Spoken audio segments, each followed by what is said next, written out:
bienvenue à l'épisode podcast de sorcellerie.net. Je suis en compagnie de Zelda, la légendaire et féerique. Comment ça va, Ouh! Zelda? Ben ça va très bien, et toi?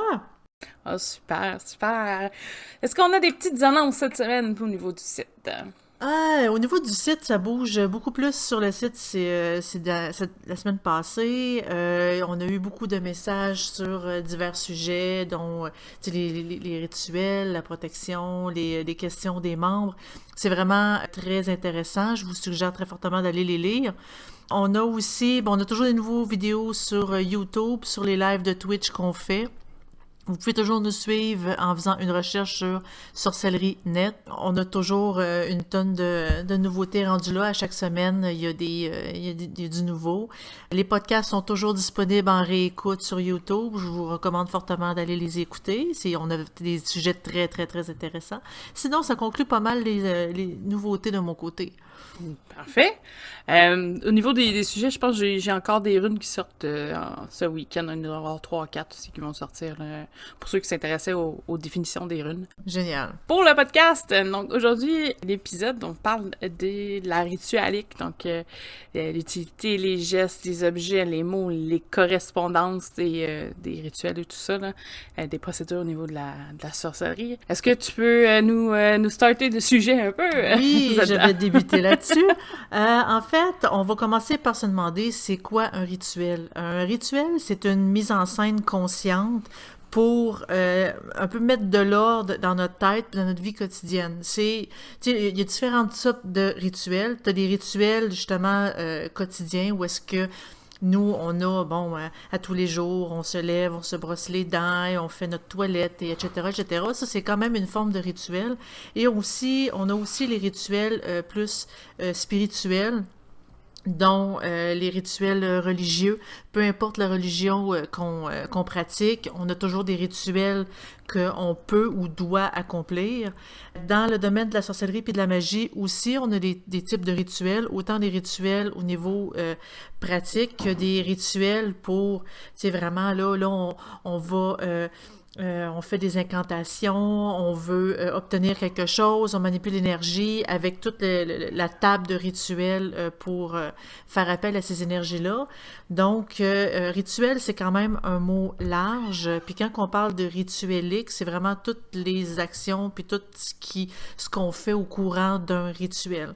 Aujourd'hui, dans ce qu'on va discuter, c'est surtout la rituelique au niveau, tu sais, comme des croyances, tu sais, comme de la sorcellerie et de la magie. C'est un sujet qui est quand même assez lourd, qui a quand même beaucoup d'informations parce que, comme on peut le voir autant dans les films, comme on peut voir autant dans la pratique, dans les livres, les rituels prennent une place vraiment importante.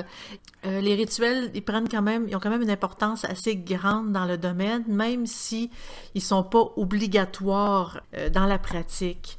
En fait, je vais commencer en disant simplement comment, tu sais, comment ça fonctionne au niveau technique.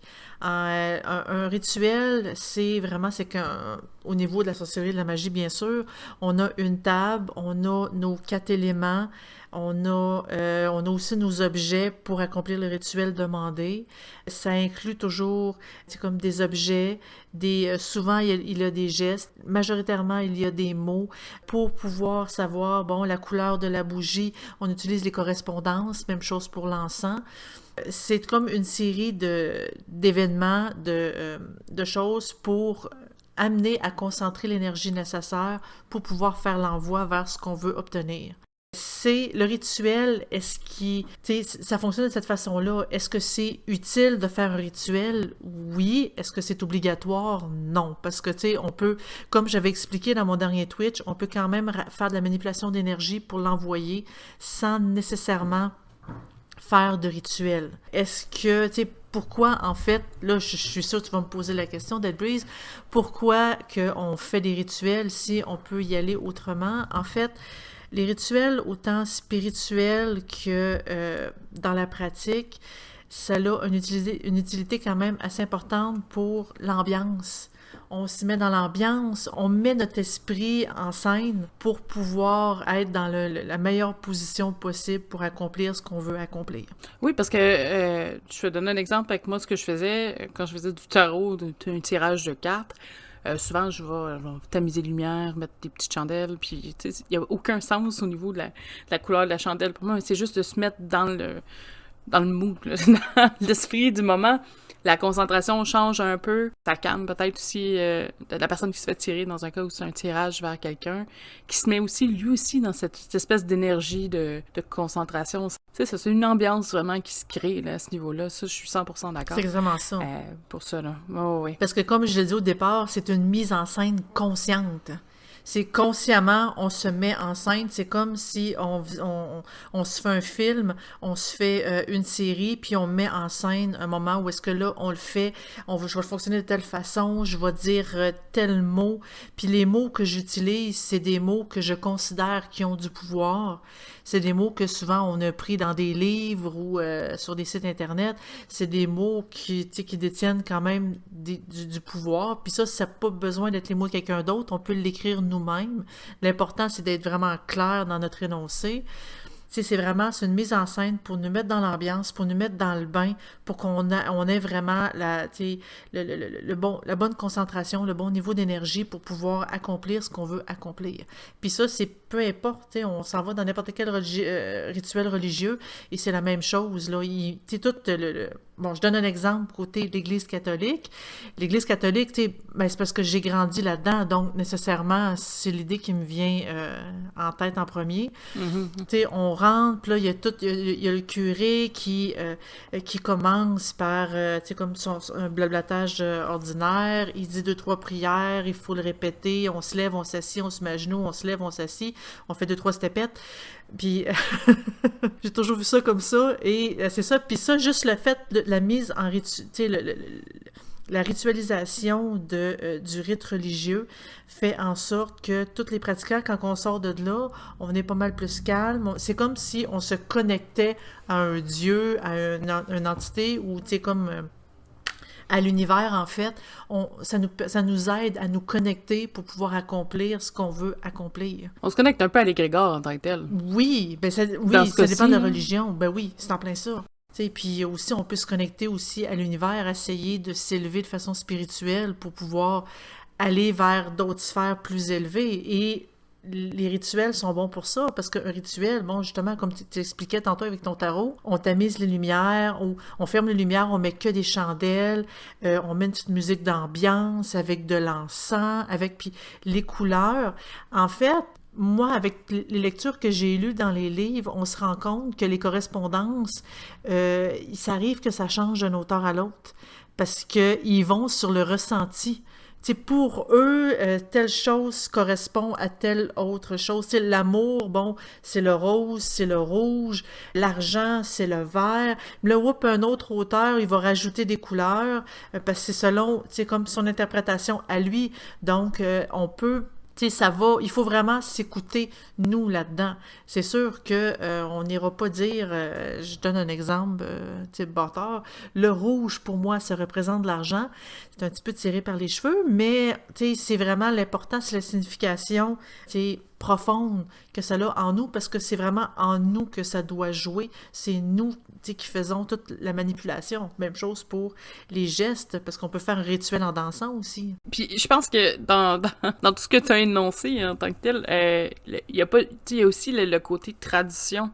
Je pense que pour développer une croyance comme la Wicca, là, je donne un exemple parce que je sais qu'elle est quand même assez disparate, là, mais il y a beaucoup de branches, là, mais il faut comme une base. Après, c'est facile d'aller décortiquer cette base-là. Par exemple, vous avez un rituel qui est déjà construit, le rituel vous intéresse, mais vous regardez la technique ou la méthode, puis il y a des petits détails que vous voudriez changer, ça se fait. Puis justement, ça touche le phénomène de correspondance. J'en ai vu, moi, des fois, je pourrais faire une liste de toutes les correspondances d'un seul item, puis finalement, ça touche tout. Donc, c'est vraiment au feeling, ce que vous ressentez vis-à-vis une herbe, une pierre, peu importe, là, en tant que tel. Tu sais, il y a des choses que c'est, comme mettons le système de runes qui est quand même assez défini, c'est quand même, tu sais, si vous avez le feeling que ça veut dire autre chose, suivez votre feeling. Ben, c'est comme dans l'interprétation. C'est comme dans l'interprétation du tarot. Il faut pas nécessairement tout le temps suivre ce qui est écrit dans le livre. Ça va aussi selon l'intuition, le ressenti et l'expérience du tireur, de la personne qui tire au tarot. Il faut, cette personne-là selon ses ressentis, peuvent interpréter des choses qui est pas écrit dans le livre ou qui est pas mentionné ou complètement quelque chose de différent. Tu sais, ça y va vraiment selon... En fait, l'important, c'est que nous, on comprenne que ça a du sens pour nous. Puis il y avait un auteur que je n'aimerais pas. Je n'aimerais pas parce que j'aime pas beaucoup. Mais à une certaine époque, avait fait un roman. Toi non plus, tu l'aimes pas, Zeta, je sais. Oui. Je sais, je doute. Une petite idée. Je me doute très bien de qui tu parles. Qui fait des livres avec beaucoup de rituels sur plusieurs branches différentes de la sorcellerie. Et qui, dans une entrevue, avait dit quelque chose que, sur le coup, m'avait choqué parce que je me dis, tu sais, c'est un peu ridicule, t'écris des livres là-dessus, mais tu te contredis. Parce qu'il disait, en fait, que ça servait à rien. Les rituels. Puis il disait que, tu sais, le rituel aussi, c'est un moyen de prendre confiance. Il y en a qui croient pas à leur capacité. Donc, en faisant le rituel, de dire qu'ils ont un appui, un soutien, qui va les aider, là, justement, à accomplir le désir qu'ils veulent. Par exemple, quelqu'un qui fait un rituel sur attirer l'amour ou bannir quelqu'un, ben, il veut pas. Inconsciemment, sachant qu'il a fait un rituel, sachant qu'il y a eu les outils à côté de lui qui croient, ça fait un peu une espèce d'effet placebo, va être un petit peu plus ouvert à, je sais pas, je donne un exemple, à y croire qu'il y a quelqu'un qui va venir vers lui, au lieu de le rejeter directement, mais il va être un petit peu plus curieux, va peut-être laisser un petit peu plus la place à justement à tirer cet amour-là, ou justement, va un peu tirer les ficelles sans le savoir, pour que la personne qui veut bannir soit réellement bannie, entre guillemets, de sa vie. Peut-être, des fois, c'est juste des influences. Il y a aussi le phénomène d'intention, tu sais. On l'a parlé avec la manifestation. Si quelqu'un veut vraiment un autre individu quitte, fait un rituel, a cette intention-là très prononcée, ça peut jouer d'influencer là, ce qui se passe autour de lui et donc peut-être arriver au résultat que cette personne-là disparaisse. Tu sais, c'est un appui qui est pas nécessairement essentiel, mais au départ, pour commencer, c'est un méchant bon point, là. Ça donne cette confiance-là, puis ça se développe. Oui, ben ça permet aux nouveaux de pouvoir pratiquer plus vite sans nécessairement avoir besoin de maîtriser toutes les techniques de manipulation de l'énergie. Le rituel, c'est comme... Moi, je vois ça beaucoup comme une béquille. Tu sais, une personne a de la misère à parler ou il s'est cassé une jambe et pour continuer à marcher, ben, il utilise une béquille.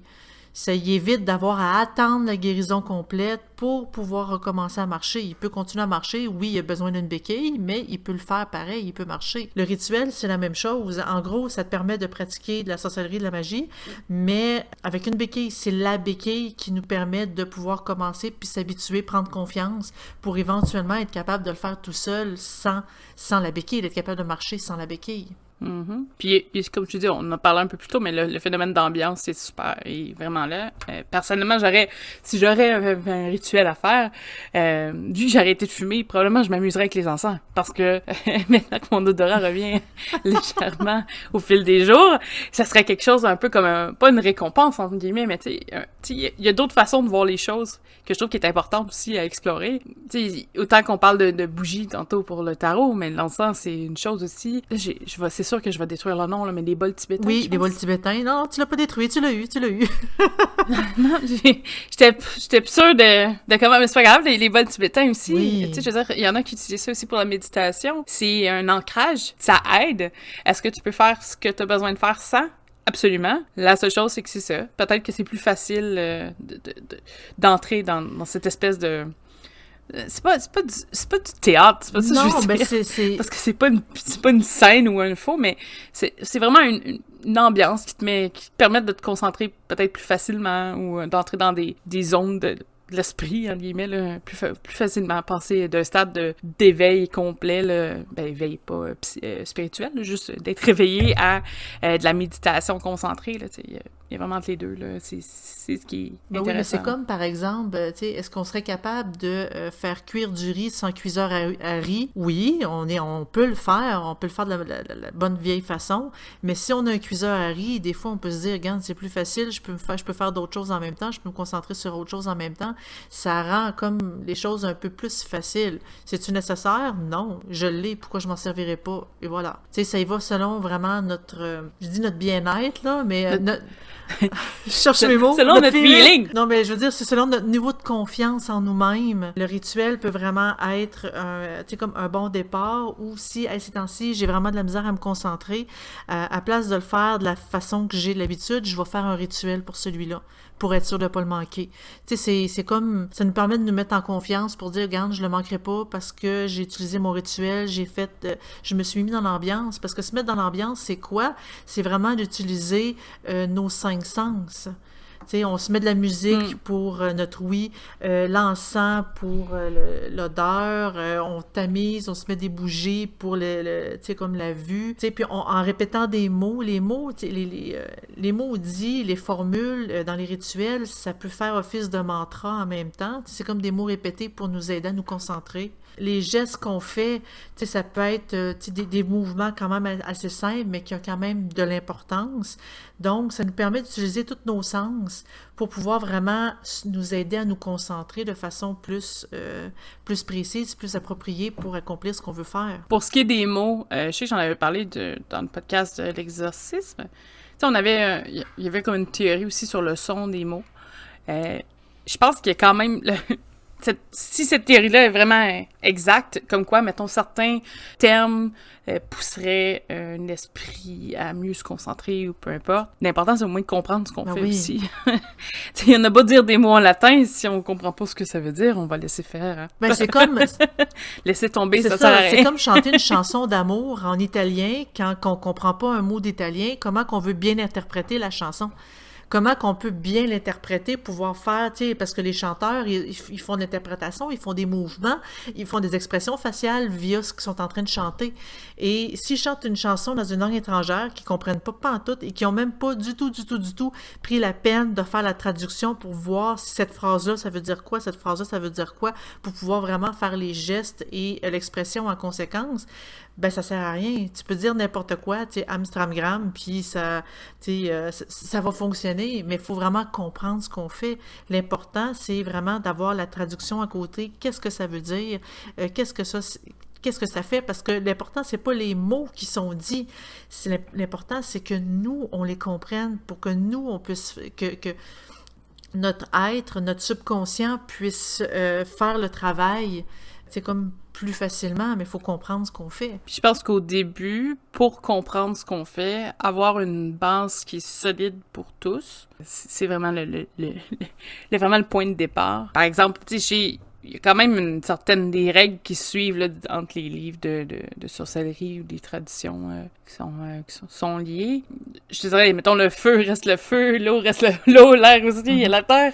Des fois, il y a d'autres petites variantes, dépendamment du niveau. Mais souvent, ils rajoutent l'éther ou l'akasha, qui est plus qui représente l'esprit, en fait. Mais les grosses lignes directrices sont quand même assez similaires. Oui. Puis c'est important d'avoir quand même une base de quelque chose qui se suit, parce que sinon, tout le monde va faire n'importe quoi. Puis ça, c'est correct, là. Je veux dire, il y a des gens qui aiment créer un peu cette espèce d'espace chaos, là, de chaos. Avoir une ligne directrice pour tous, de base, c'est important. C'est important que vous voulez apprendre la sorcellerie, que vous ayez quand même une espèce de suivi entre les ouvrages que vous allez lire. Puis après, vous allez apprendre une branche où vous allez avoir des intérêts qui vont divergents.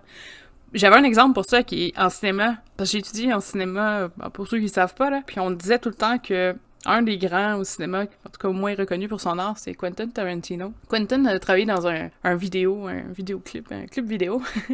Un clip vidéo. Depuis parce que j'ai travaillé dans un clip vidéo moi aussi, mais je sais pas pourquoi les mots ont pas sorti. Donc, travaillé dans un clip vidéo, il a étudié en cinéma, mais il a étudié toutes les règles, parce qu'il y a beaucoup de codes. Je vais vous donner un exemple, là. Dans un écran, s'il y a quelqu'un qui passe de gauche à droite, ça peut être symbole, je vais pas me mélanger, ça fait longtemps, mais symbole que c'est probablement le méchant de l'histoire, là.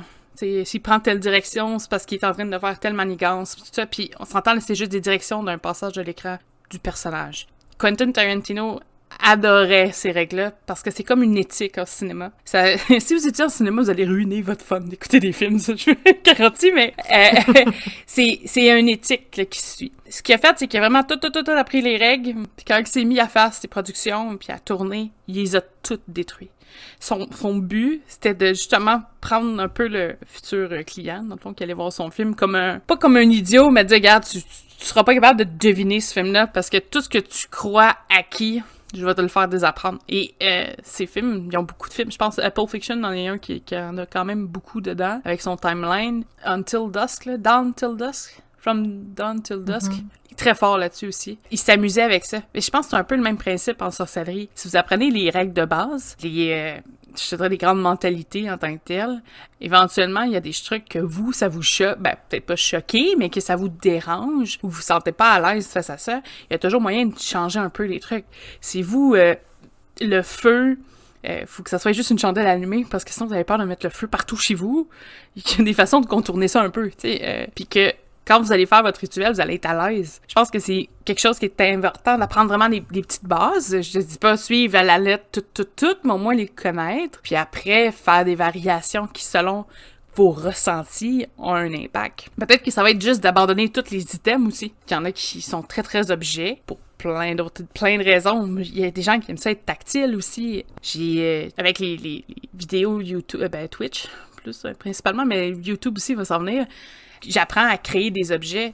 J'ai jamais utilisé d'objets à part ma planche Ouija, là. Je veux dire, j'ai des tarots, là, mais pas rien de gros.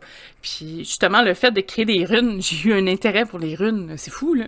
Je trouve que c'est un beau support. Il y a plein d'autres objets comme ça. Il y avait un Witch Bells que je vais probablement faire bien sous peu.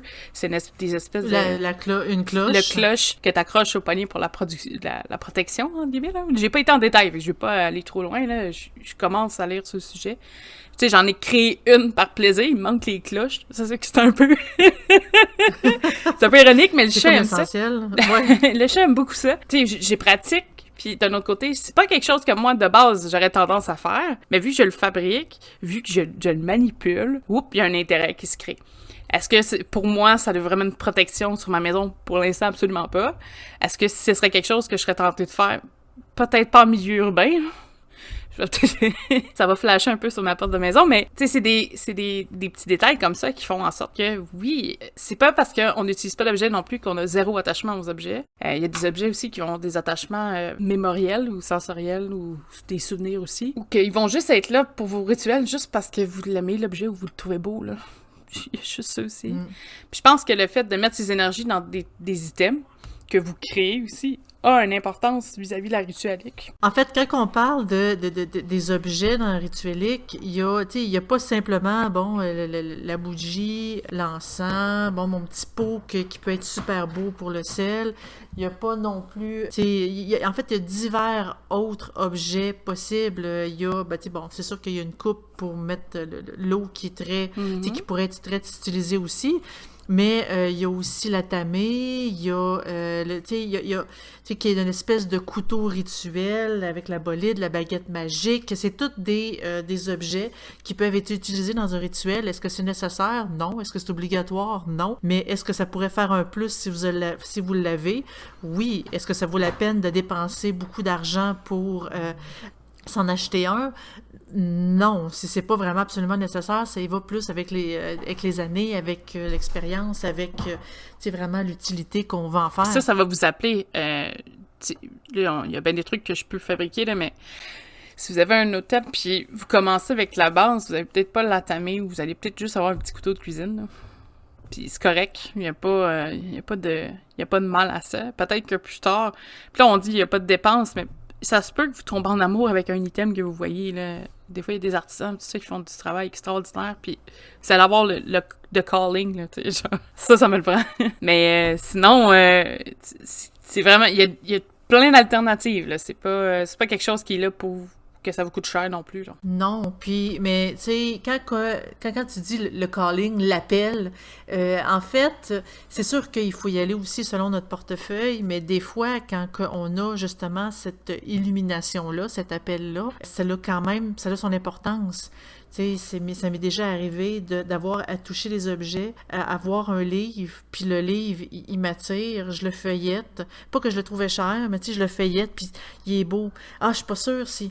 Ah oui, mais je sais pas, tu sais, je le redépose, je me repromène, mais je reviens, je vais le voir. Oui, c'est comme si, tu sais, tu dis, je sais pas, il m'accroche, je le ramasse, je le prends, je le lis.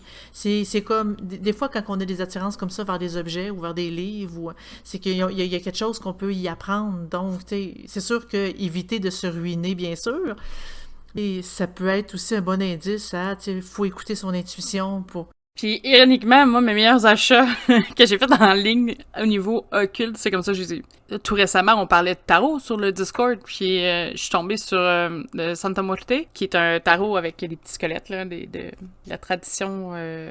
c'est la fête des morts mexicaine, là. C'est un peu le thème. Je le cacherai pas avec le pseudo que j'ai. J'aime beaucoup le thème de la mort et de la fatalité, là, mais je suis tombée, j'ai vu 3 cartes, puis j'ai dit, ça me le prend, ça me le prend, ça me le prend. Au début, j'hésitais, parce que bon, j'en ai des tarots, là, j'en ai pas une tonne, là, mais j'en ai 2. Puis j'ai dit, tu sais, j'ai pas vraiment besoin, mon autre tarot, il me répondait, là, il date, mais il me répond. Puis finalement, je vais être, ça me le prend, ça me le prend. Je l'ai acheté, écoute, j'ai jamais eu un tarot qui me répond de même. Là, je suis comme, bon, c'est le fun.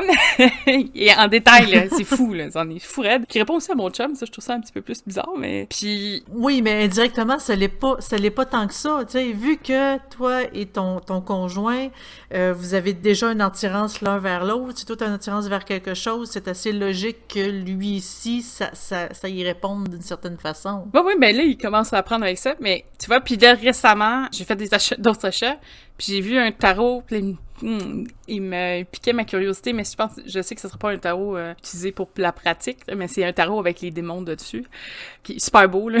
Fait que j'ai hâte, dès que je vais l'avoir, je vais le présenter, là, y a pas de problème. Mais tu sais, je le sais que c'est un achat un peu impulsif. D'un autre côté, j'avais le feeling que ça me le prenait, puis je dis ça, là, mais tu sais, moi, ça me prend une semaine avant de me décider, puis je suis comme, okay, non, ça me le prend. Mais je le sais que celui-là, d'au feeling, ça sera pas un pour consulter, c'est vraiment un que je veux avoir comme collection en tant que tel. Mais je le sais déjà. Je sais pas, c'est en mots, là, mais versus l'autre qui, je savais que c'était vraiment, je veux tirer les cartes avec lui, je veux discuter de l'avenir et tout, poser des questions, ça va être avec lui. Fait que tu sais, des fois, il y a vraiment cet appel intérieur qui est fort. Faut le suivre, faut être raisonnable, mais si on est capable de le faire, on peut le suivre, là. Puis des fois, ça apporte des super belles choses, là.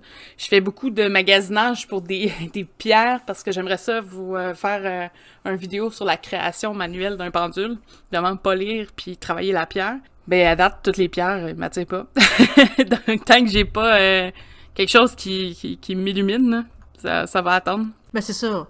Il faut pas acheter quelque chose parce qu'on se dit j'en ai besoin, je dois l'acheter. Non, il faut l'acheter parce qu'il y a comme une espèce d'étincelle, il y a comme l'intuition qui vient avec. Sinon, ben on peut s'en passer. Tous les objets, en fait, on peut s'en passer.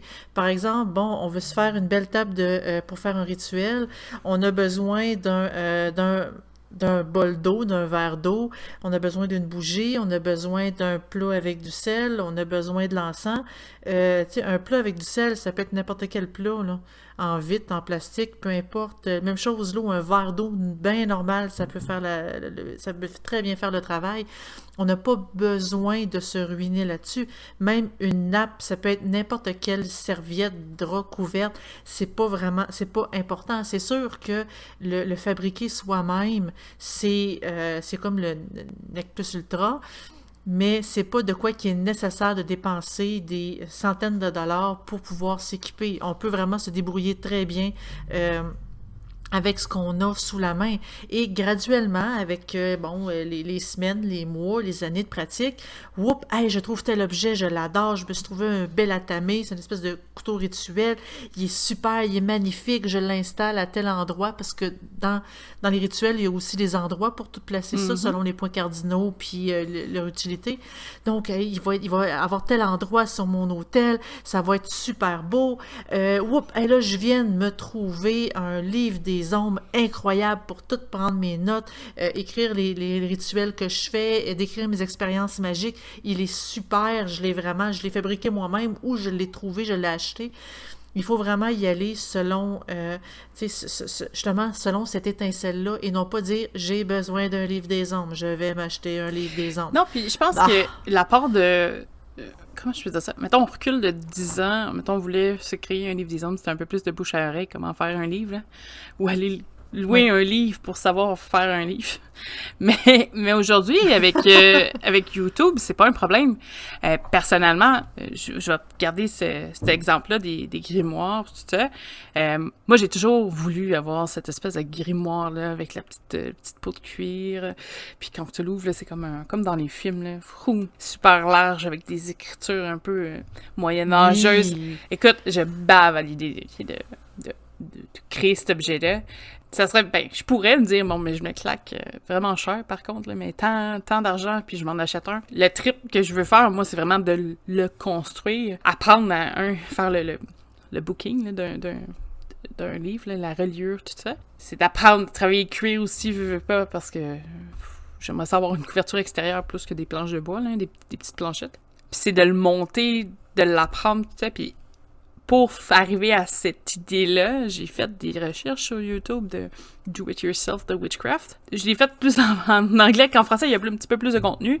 C'est sûr que si vous comprenez pas l'anglais, ça peut être difficile d'attraper toutes les techniques, mais au moins ça vous donne une idée parce que vous pouvez le voir. Ce qui est différent dans un livre ou un ouvrage qu'on prend pour faire ça, c'est que justement, vous voyez la technique que la personne utilise pour arriver à ses fins. Vous voyez des modèles tellement différents. Il y en a qui ont des petites poches secrètes, il y en a qui ont fait des... C'est génial de voir toute la créativité qu'il y a. J'en ai vu un que moi, il y a une petite chaînette pour éviter que le livre s'ouvre tout seul avec des trucs. Ah, c'était super beau, là. Moi, j'ai une inspiration pour celui que je veux faire, que je vais filmer de toute façon, là. Fait qu'il n'y a pas de problème, là, c'est ceux qui veulent. Nous aussi, on va voir. SNET va avoir sa version du grimoire aussi. Oui. Ben justement, le fait que toi, tu vas chercher sur beaucoup de sites anglophones, qu'il y a beaucoup plus de contenu, ça va être, ça va donner un plus parce que tu vas pouvoir aller chercher des choses qui se disent pas dans le domaine francophone. Ouais. Et tu vas pouvoir en faire des vidéos. Oui. C'est un peu le but aussi, là. Mais juste l'idée de pouvoir avoir mon propre... Probablement, je le remplirai pas à moitié, là, me connaissant, là, parce que j'aurai un autre projet qui va me popper en tête. Je vais vraiment triper. Puis, il y en a que c'est... t'imprimes celui que moi je veux. Tu peux enlever les pages puis les remettre. Tu peux modifier l'ordre des pages qu'il y a dedans. C'est un peu à ta volonté, parce que il y a une façon d'ouvrir le livre, tout ça. Il y en a que les pages sont un peu plus larges, mais sont imprimables. Donc ça, c'est génial aussi. Là. Quelqu'un qui se fait un petit logo, une espèce de des symboles ou des dessins spéciaux. Ça personnalise beaucoup. Puis la fierté que vous avez aussi, un grimoire, je pense que vous êtes fiers, donc vous avez des années d'écriture peut-être dedans. Ça a pas de prix. Ça n'a aucun prix. Puis c'est toujours quelque chose que vous allez avoir l'intention de consulter. C'est sûr que si vous créez un grimoire, je te dirais, de grande artisanale, peut-être qu'il va être moins utilisé pour la pratique directe. Ça va plus être une référence. Avoir un petit cahier de notes pour d'autres types de programmation, mais il y a quelque chose de potentiellement important au niveau énergétique quand vous créez des objets aussi. Après, c'est ça. Est-ce que vous en avez besoin pour tous les rituels? Peut-être pas.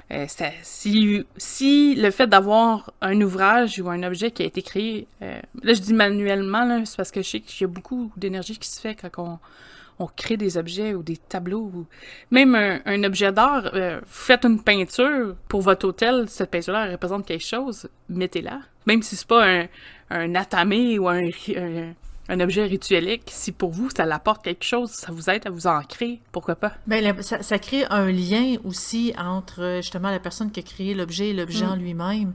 Le lien, il est comme plus... l'objet devient plus facile à utiliser, on ressent mieux les énergies liées avec cet objet-là. ça l'apporte beaucoup plus quand on peut le fabriquer soi-même, puis on peut toujours s'organiser, tu sais, des personnes comme, tu sais, qui sont perfectionnistes comme moi, avoir par exemple un grimoire où est-ce que je peux modifier des pages, que je peux rajouter des choses, refaire des mises en page selon des ajouts, ça me parle, là, ça me parle. Ah, tu sais pas, peut-être que tu vas écouter le vidéo, puis tu vas dire, ah ouais, je vais en faire un, ou tu vas me dire, date! J'en fais un! J'en veux un aussi! Ah oui, mais moi aussi, tu sais, c'est toujours trippant de pouvoir s'équiper de façon, tu sais, optimale, avoir des objets qui sont beaux, qu'on est attiré, qui sont, tu sais, qui nous met vraiment dans l'ambiance, parce que, tu sais, par exemple, un livre des ombres, ça peut être n'importe quel cahier de notes qu'on achète dans n'importe quelle boutique, là, des cahiers vierges, puis on écrit dedans. Est-ce que ça nous met dans l'ambiance? Ben, pas tant, hein? Tu sais, oui, ça a son utilité. On écrit des notes, on met nos rituels, on met nos expériences et tout. Mais au niveau, tu sais, des petites pages bleues, puis des petites pages mauves, puis des petites pages roses, tu te dis, bah, je sais pas, hein? Tandis qu'avoir un beau grimoire des ombres avec tu sais, une belle page couverture, avec des feuilles style papier parchemin, avec, on met des dessins, on rajoute, tu sais, des documents comme un vieux livre de l'époque. Quand on l'ouvre, tout de suite, immédiatement, ça nous met dans l'ambiance. L'odeur du papier, l'odeur du cuir, juste la vue des couleurs, du style, ça fait vraiment livre des ombres et non pas cahier de notes de mathématiques troisième année. Tu sais, il y a quand même une grosse différence là-dessus, puis c'est peu importe l'objet. Là, oui, on parle de grimoire, mais ça peut être autant sur le bougeoir pour mettre, tu sais, où est-ce que notre bougie est installée. Ça peut être autant la coupe où est-ce qu'on met notre eau, le bol pour notre sel, notre espèce de porte-encens. On peut fabriquer nous-mêmes ou on peut l'acheter, mais tu sais, plus que, ou l'espèce aussi de drap pour couvrir l'hôtel, où est-ce qu'on met nos objets par-dessus, on peut vraiment utiliser, on peut vraiment faire de quoi de beau pour immédiatement nous mettre dans l'ambiance et immédiatement nous permettre de, tu sais, de pouvoir se concentrer plus facilement pour atteindre l'objectif et le but qu'on veut faire avec le rituel en question. Ah oui. Puis même si vous achetez des objets, ça veut pas dire que vous pouvez pas les transformer, là. Non, parce que moi, pas du tout. par exemple, j'ai une espèce de petit chandelier en gargouille un peu laid. Mais je l'ai jamais acheté parce que je trouve qu'il y a toujours quelque chose à faire avec. Puis là, récemment, je vais dire, je vais essayer de mettre de la peinture noire, essayer de jouer avec les couleurs, m'amuser. Peut-être que ça va bien ressortir. Peut-être que je vais finir par le jeter, là, mais peut-être que ça va bien ressortir. Puis ça va peut-être être quelque chose que je vais dire, ouais, j'ai envie de garder proche. T'sais, j'ai envie je sais pas, peut-être quand je fais des podcasts, je vais le voir rapporter, me rappeler un peu ça, mais c'est ça. Tout est très personnel comme optique au niveau de la ritualique. Tu sais, si vous, avoir des bougies, là, ça vous fait absolument rien, pourquoi en avoir? Mais si faire votre mélange d'herbes pour faire un encens de façon maison, puis même de préparer, parce que des encens, ça prend quand même un certain temps des semaines là, avant que ça soit vraiment prêt pour les rituels, là, vu que bon, la résine, pour les faire la sécher, résine doit prendre tout ça. Ouais. C'est quand même un long processus pour le résultat final, mais si ça fait en sorte que c'est tout le fruit de vos efforts qui est récolté, why not? C'est la même chose pour les plantes. Il y en a qui partent des petites graines, font pousser leurs plantes, après vont les jardiner, aller chercher une tomate d'un jardin personnel versus la tomate au supermarché. C'est pas la même chose. Il y a une certaine fierté aussi qui vient avec ça. Puis justement, la fierté, ça apporte la confiance. Donc, en ayant confiance, vous allez propager puis propulser ou manipuler vos énergies au niveau de la ritualique d'une façon peut-être un peu plus adéquate, un peu plus concentrée vers votre objectif. Je pense que ça peut faire une différence. Personnellement, je suis pas quelqu'un qui fait beaucoup de rituels, donc je suis pas quelqu'un qui utilise beaucoup la ritualique, mais je suis quelqu'un qui l'utiliserait sachant très bien que c'est pour mettre dans une ambiance. J'haïs pas l'idée d'avoir une petite chandelle, donner un petit côté vibrant dans la pièce, puis whoop, elle se met à vibrer un peu plus. C'est peut-être juste moi qui ai soufflé, qui a respiré fort, mais ça crée une espèce de petit côté mystique. J'aime ça. L'odeur, là, je sentais pas grand-chose depuis un petit bout, fait que là, ça serait différent. Je donne l'exemple. Hier, il faisait quand même, fait quelques jours qu'il fait quand même assez beau. On a fait un feu. On sentait l'espèce de charcoal, le petit côté bois brûlé. Là.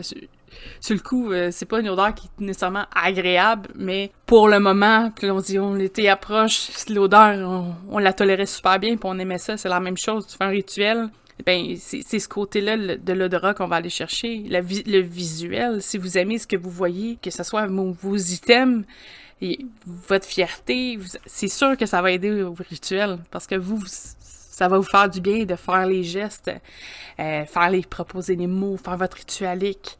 Le côté peut-être traditionnaliste que vous allez chercher en suivant un rituel. Il y en a qui aiment ça, là, que ça soit ordonné, que c'est comme ça que ça fonctionne. Puis au final, vous avez le sentiment du devoir accompli parce que vous avez accompli le rituel que vous aviez en tête. Vous avez suivi certaines correspondances. Il y en a peut-être que vous allez modifier. Oups, cette vidéo demandait du basilic. J'ai mis du persil parce que pour moi, ça me parlait plus avec du persil. C'est correct. Puis ça aussi, c'est quelque chose que vous allez peut-être, ça va vous donner le sentiment de personnalisation. Donc, c'est votre création. Vous prenez peut-être un rituel de quelqu'un d'autre, mais vous le manipulez pour qu'il devienne le vôtre. Ça, c'est quelque chose qui est important aussi, là, à ce niveau-là. Très important. Puis, peut-être que vous prenez, je sais pas, un rituel pour attirer l'amour de quelqu'un sur vous, vous allez le modifier pour attirer juste l'amour. Tu sais, il y a des choses qui se font que ça vous parle, la façon que c'est travaillé, mais même si l'objectif était pas exactement pareil, vous allez changer peut-être les mots, la formulation, au final, vous allez recréer un nouveau rituel en étant inspiré par un rituel précédent. Mais je vais utiliser, tu viens de me donner une idée avec un de tes exemples, tu parlais de comme rituel d'amour puis tout ça, juste un exemple d'une rituel qu'on fait inconsciemment et on fait vraiment à notre sauce. Par exemple, quand on se fait des soupers amoureux, est-ce qu'on met des chandelles, on met une petite musique de fond, l'ambiance, la présentation de la table, présentation des plats, tout ça, c'est tout comme une forme de rituel. Quand on parle de souper amoureux, c'est toutes des images qui nous pop, qu'on veut recréer, mais à notre sauce, à notre façon. Et c'est exactement la même chose qu'il faut reproduire lorsqu'on fait un rituel. Non, oui, je suis 100% d'accord. Parlant justement de rituels, je te dirais plus au quotidien, à ce niveau-là, toi, c'est quoi ton avis? Tu sais, je sais qu'il y a une grosse mode que tout devient rituel le matin, tu te lèves, tu t'en vas te faire les dents, tu te prends toujours ta douche à telle heure, après ça, mettons, t'en vas déjeuner, tu t'en vas travailler, tu reviens. Le côté rituel, à ce point-là, pour toi, est-ce que c'est plus considéré aussi lié avec la pratique ou non? En fait, moi, rendu là, j'appelle pas ça un rituel, j'appelle ça une routine. Et quand il y a la routine, je vois ça quasiment comme des menottes. Ah! On s'oblige à faire des choses. On n'en a pas envie, ça nous le tente pas, mais il faut le faire, on est obligé de le faire. L'énergie n'est pas pareille, là. L'énergie qu'on ressent est pas pareille du tout, du tout, du tout. Quand on le fait parce qu'on le ressent, on le sent bien, on veut le faire, puis sur le moment présent, c'est ce qu'on doit faire, ça c'est une chose. Mais quand que ça devient une routine, une obligation, là c'est complètement autre chose. C'est comme pour dire, bon, là, je vais être un peu cru. Là, bon, ce soir, à 10h32, je vais faire l'amour à mon conjoint et à 11h03, je vais aller prendre ma douche. Il me semble que quand tu arrives à 10h32, est-ce qu'on est dans l'ambiance? Non. Ça te le tente dessus? Probablement pas. Est-ce que ça va être le fun? Sûrement pas. C'est vraiment l'important, c'est dans tout le domaine de la spiritualité, il faut vivre le moment présent. Oui, on peut céduler des choses pour dire je me lève le matin et moi je me purifie. Se purifier, ça peut être simplement se laver la face, se laver le corps au complet, on se lave. Ça, oui, ça peut être vraiment utilisé comme un rituel quotidien. Je me lève le matin, je me purifie, c'est comme, bref, je me lave, et après, je nourris mon corps, et etc. Ça peut être, en fait, les rituels peuvent être plus large côté signification et non pas, bon, mais à telle heure je fais ci, à telle heure je fais ça, là, oups, je fais ma prière, là, oups. Un moment donné, ça vient qu'il y a une journée qu'on saute parce qu'on est malade pour une raison quelconque. Après, le lendemain, on en ressaute une autre journée pour finalement ne plus le faire du tout. Ça ne doit surtout pas être une obligation. C'est comme, par exemple, un objet qu'on n'a pas nommé tantôt, l'habillement lors des rituels. T'sais, vous devez être à l'aise. Vous ne pouvez pas dire « je dois porter une robe en lin bien droite et très, très, très inconfortable puis qui me pique. Ça doit être de quoi de confortable puis que vous êtes à l'aise. Vous ne pouvez pas dire « ah, ben je dois pratiquer absolument ce rituel nu. » Non, si vous n'êtes pas à l'aise, faites-le pas. Il faut vraiment être à l'aise dans ces rituels-là. Il faut vraiment être à l'aise dans « je le fais parce que je le veux, parce que j'en ai envie et non pas je le fais parce que je le dois ». Il y a une grosse marge, une grosse différence ici, puis il faut vraiment pas la prendre, il faut vraiment pas à la légère, là. La prendre à la légère, merci. Fait que c'est vraiment important, oui, se faire des rituels quotidiens, mais de là à en faire une obligation, non. En fait, le principe de base majeur que je martèle souvent, c'est vivre le moment présent. Aujourd'hui, j'ai envie de faire ça, ben je le fais, je suis centrée sur le moment présent. C'est pas en disant, bon, ben dans le passé, c'est passé ça, dans le futur, je veux faire ça, qu'on va pouvoir s'élever de façon spirituelle, de pouvoir, comme améliorer nos énergies quand on n'est jamais là, aujourd'hui, maintenant. Oui, c'est excellent comme... Donc, ça, c'est un peu ma façon de penser. Non, mais c'est parfait. C'est parce que je sais que c'est une mode. Tu sais, il y en a beaucoup là, qui disent des sorcières éclectiques, puis que chaque geste quasiment est calculé. Là. Donc, oui, je trouvais que c'était dans le sujet. D'ailleurs, tu sais, on parlait aussi là, qu'il y a divers courants qui suivent une ligne quand même directrice assez semblable. Là. Mais juste donner un exemple, là, tous les rituels d'initiation d'un coven changent par coven. T'sais, ils n'ont pas tous le même rituel, puis pourtant, c'est le même but qu'on essaie d'obtenir. Bien, différents covens wiccans, par exemple, il y a différents courants dans le Wicca, dans la Wicca. Différents covens fonctionnent de façon différente, ont toujours des introductions différentes, ont des habits différents, ils ont des... Même si c'est dans la même branche, mais tu sais, je veux dire, c'est de réfléchir le côté qu'on s'approprie un phénomène, en tout cas, le couvent s'approprie une partie, ou du moins l'inspiration d'un rite initiatique, et le transforme, puis qu'ils le mettent à leur sauce, et puis après le pratique. Ça. Donc, en tant que tel, je pense, même ceux qui avaient des doutes, là, je pense que c'est un bel exemple qui représente que justement, même les pratiques qui sont quand même assez traditionnelles, qui suivent quand même, je pense que les covens suivent quand même une ligne directrice assez, pas sévère, là, mais assez droite. Ils vont pas dans des sens trop divergents, dépendamment de ce qu'ils font, là, parce qu'il y en a de toutes les sortes, là, c'est pas... mais en gros, ils suivent une ligne directrice qu'ils ont eux-mêmes forgée à partir de quelque chose qui existait déjà, influencé par une autre ligne directrice. Oui. En fait, tout découle probablement de la même source, mais de tellement de branches différentes qu'on en perd l'initial. C'est comme les différentes pratiques dans les religions. Je donne un exemple. La religion catholique, qui est basée sur, comme la vie de Jésus-Christ, par exemple, et il n'y a pas juste une religion catholique. Il y en a plusieurs, et c'est selon les interprétations. Chaque groupe a son interprétation des textes, de la croyance, etc., et pratique leur religion, qui a exactement la même base, mais selon leur interprétation. De là vient tous les mouvements sectaires, tous les mouvements les groupes qui sont un petit peu plus... je cherche mon mot, là. Des groupes qui ont un petit peu plus voyons. De définition, mais en tant que tel, juste de donner un exemple là, suite à ce que tu viens de dire, quand tu habites aux États-Unis, ici, c'est un peu moins parce que les églises ils sont en train de mourir, là, fait que c'est différent. Là. Il y a un courant, je pense, général, mettons, si on prend le Québec, mais aux États-Unis, la religion... Ouais. D'écœurantisme. Oui, mais aux États-Unis, c'est différent. En tant que tel, quelqu'un qui passe d'un État à un autre magasine son église. Magasine son église de quartier, parce que souvent, il y en a beaucoup.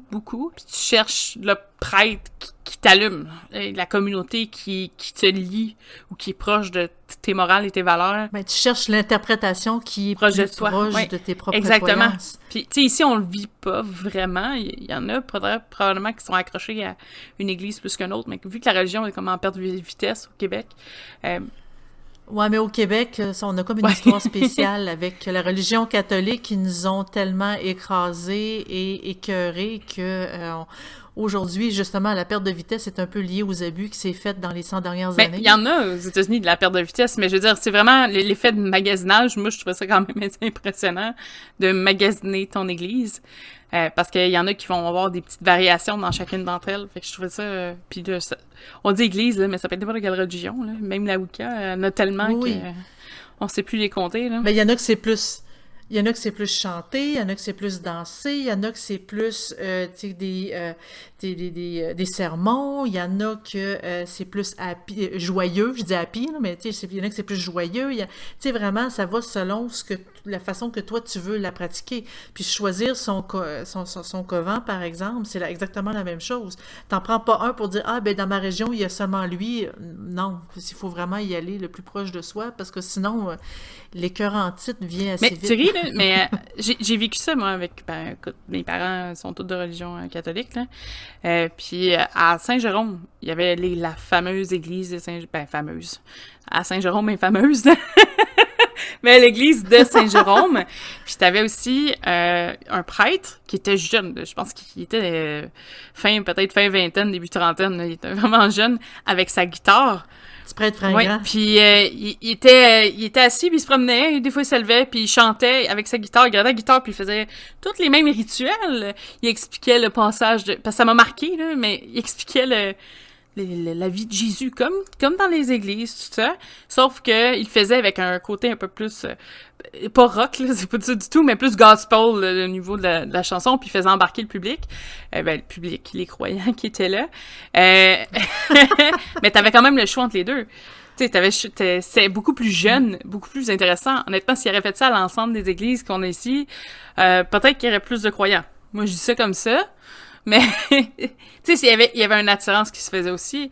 Tu sais, lui, son rituel, c'était sa guitare, entre guillemets. Tu sais, c'était son objet. On l'aurait vécu. Enfant, on l'aurait vécu complètement différent. Moi, aussitôt qu'on m'entrait dans une église, j'avais le fou rire qui me partait, puis je voulais juste faire des stupidités. Mais ça, c'est quand j'étais enfant. Mais avec une ambiance comme ça, ben j'aurais probablement resté... Ben probablement... Non, pas nécessairement, mais je serais peut-être resté plus dans ce type de pratique-là si... tu sais, si ça avait été plus Là, je intéressant sais de qu'on base. sort du sujet, là, mais peut-être pas rester dans la pratique, parce que moi non plus, ça me parle de peu, mais je pense que les peu d'ouverture d'esprit qu'ils peuvent représenter, je pense qu'elle aurait plus passé. Je donne un exemple, moi, dans une funéraille, là, il disait que tous les croyants de toute religion étaient bienvenus, là, mais clairement, la religion qui est celle-là est la vérité. C'est comme un peu dire, tu me donnes une tape dans le dos puis un coup de poing au visage, là, c'est un peu...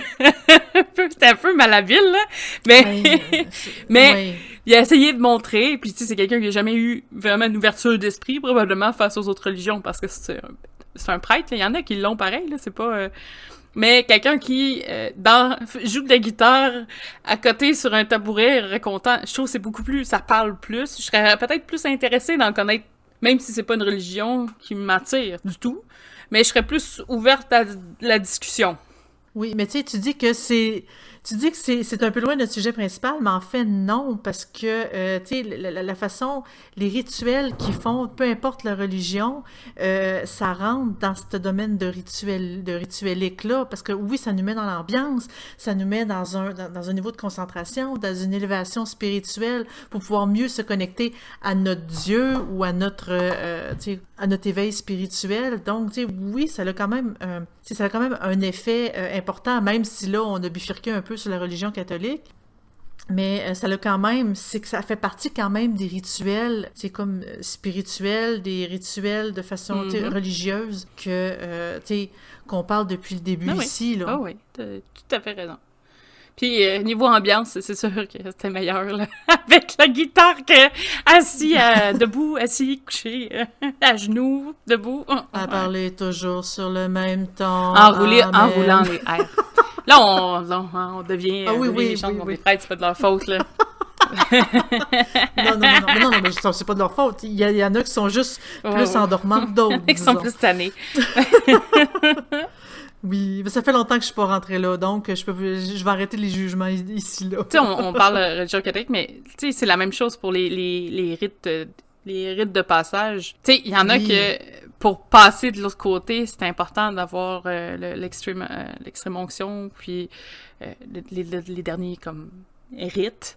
Il y en a d'autres que c'est pour le mariage, qui est le hand fasting au niveau de la Wicca, le mariage traditionnel à l'église au niveau de la religion catholique. Je fais des parallèles avec ces deux-là parce que ils m'ont touché un peu plus.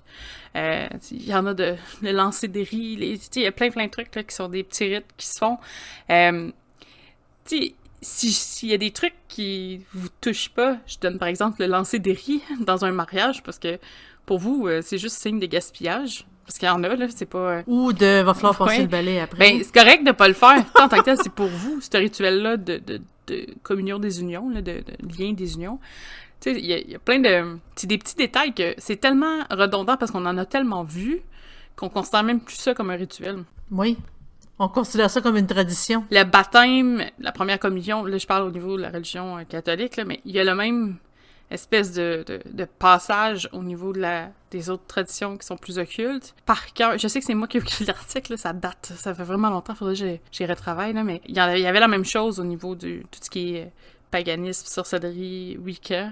Parce qu'il y a pas un baptême, il y a pas un baptême. C'est la même chose, ça s'appelle différemment, mais c'est genre... quand que l'enfant est dans un âge de comprendre toutes les choses qui peuvent lui être présentées, par exemple, ça serait comme choisir d'être baptisé, mais tu peux choisir d'être baptisé dans une tradition qui est de sorcellerie. Tu sais, c'est la même chose, si la personne, pour elle, le hand fasting, c'est de s'attacher les poignets de telle façon et que c'est plus symbolique d'une autre façon, ça change, ça se modifie. Tu sais, oui, c'est une tradition, mais les traditions peuvent être changées. C'est sûr que, comme le baseline, la petite base devrait rester sensiblement la même, là. De toute façon, c'est pour le même but commun, là, mais... La ligne de base, là. Tu sais, c'est sûr que si vous faites absolument rien qui est lié à la tradition, c'est peut-être juste le début de quelque chose de nouveau, là, mais il y a quand même un fond qui reste identique, puis je pense que même si c'est pas un rituel à proprement parler, c'est un rite, c'est la même chose, sinon c'est vraiment pas loin, parce que ça a une symbolique, une portée. Donc les objets, les gestes, les mots vont avoir aussi leur influence à ce niveau-là. Je pense que ça complète pas mal... Ça complète pas mal notre sujet. Ouais. Est-ce que t'as autre chose, quelque chose qu'on avait peut-être pas parlé? Non. Moi, j'ai pas mal couvert tout ce que j'avais préparé, discuté. Je crois avoir rien oublié. Bon, mais dans ce cas, n'oubliez pas, vous pouvez passer tous les mercredis, on envoie le podcast sur YouTube. On a aussi le Twitch. On fait un live là, chaque samedi. Parfois, j'en fais les vendredis. Si je suis capable, je vais en faire. Ou si j'ai un atelier sur 2 étapes, là, souvent, ça va être quelque chose que je vais pouvoir faire aussi. Donc, à calculer, c'est vraiment une semaine sur 2. On a aussi le Discord. Si vous voulez discuter, avoir une petite discussion en live. Le lien est directement sur le site de sorcellerie.net. En haut à droite, chat Discord. Vous avez juste à cliquer dessus et vous allez arriver directement dans notre chat. Et on a aussi le site de sorcellerie.net, évidemment, où ça nous fait plaisir de vous voir, de discuter, d'échanger. Comme j'ai beaucoup de sujets qui sont en cours en ce moment. Il y en a des très intéressants sur la médecine, là. Moi, j'adore. J'ai déjà me fait découvrir des livres que je suis allée chercher, que j'ai hâte de vous partager, parce que c'est plein de trucs paranormaux liés avec la médecine. Et je pense que c'est tout. Donc, je vais vous souhaiter une belle semaine. Oui! Donc, bonne semaine à tous!